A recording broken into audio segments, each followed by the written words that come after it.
Hey, my name is Sofinari, and we're at the Mixdown Volume 4. How do you feel today with performing at the Anthem Singer? I'm honestly very, very excited. This is my first show ever in Brampton, so I'm pumped to see what the crowd is like.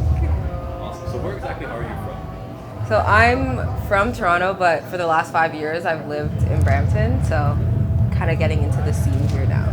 So what is your connection to this event? Do you know the organizer, anyone here? How did you get involved in this organization? Yeah, so basically I met Marie at a Manifesto event last year, and from then we connected and she told me about the Mixdown. I was actually supposed to perform a few months ago, but I wasn't able to, unfortunately. So I've just kept in contact with her, seen the work that she's done, and I'm very excited to be at this one.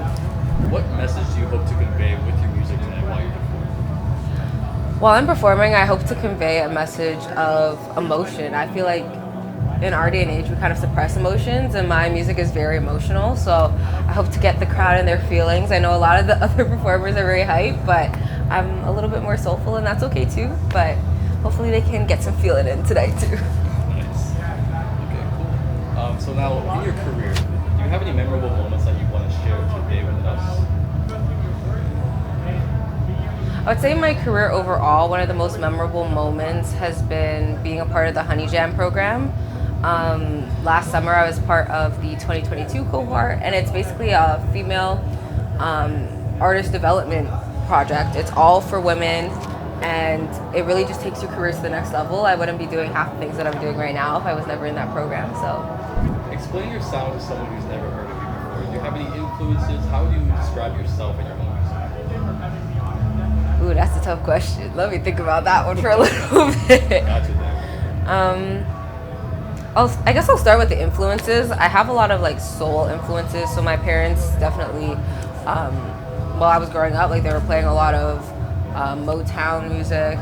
I would definitely say that Beyonce is one of my bigger influences. I love a good harmony, and I definitely get that from her.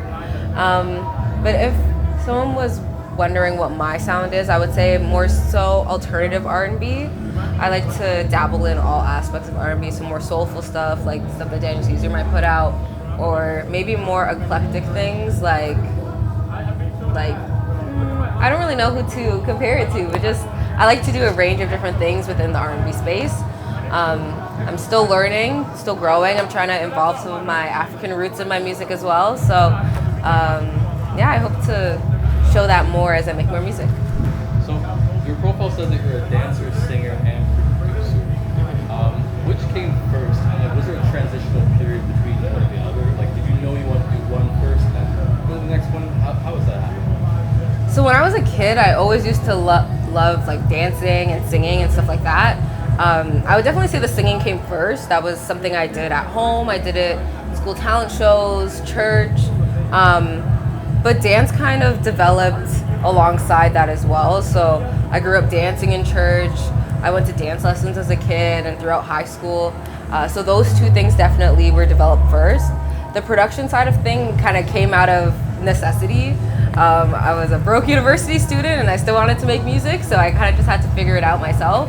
Luckily, my parents put me into piano lessons when I was a kid, so I did have the basics to kind of create my own artistry and things like that.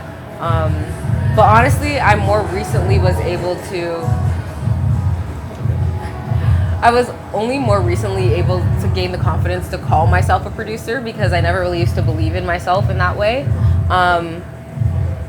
But over time that I've been producing my music and developing my skills in that aspect, I've definitely gained more confidence and kind of liked it better than getting beats that other people send me, because I can make my music more personal. So if you could go back in time, what's like advice you would give to yourself in the beginning of your career? I would say to get more involved in networking and doing more things outside of my little bubble, because I feel like when I was growing up, like I always used to do talent shows, but I would only do them at my school. And then when I was in university, I would perform around campus, but I would only do it on campus. So when I graduated, I was able to, go into the Toronto music scene, and the growth that I've experienced in just a year of doing that stuff has been more than like the last 4 years, or even before I started making my own music. So I would definitely encourage myself to get involved in the Toronto music scene, Brampton music scene, like wherever it would be, just to get more involved outside my own little bubble. What is something we can expect from you coming out next? You have any new projects, any new singles? What's something exciting that's coming out for you? So the most immediate thing I would say is I have a single called Through Fire. I've been performing it at a couple shows here and there, and it's a fun one. We recorded it live, which is a first time thing for me. So that should be coming sometime this summer, and I'm really excited for people to hear it. Hey, it's your girl Sofinari, and I'm on the Moment Network.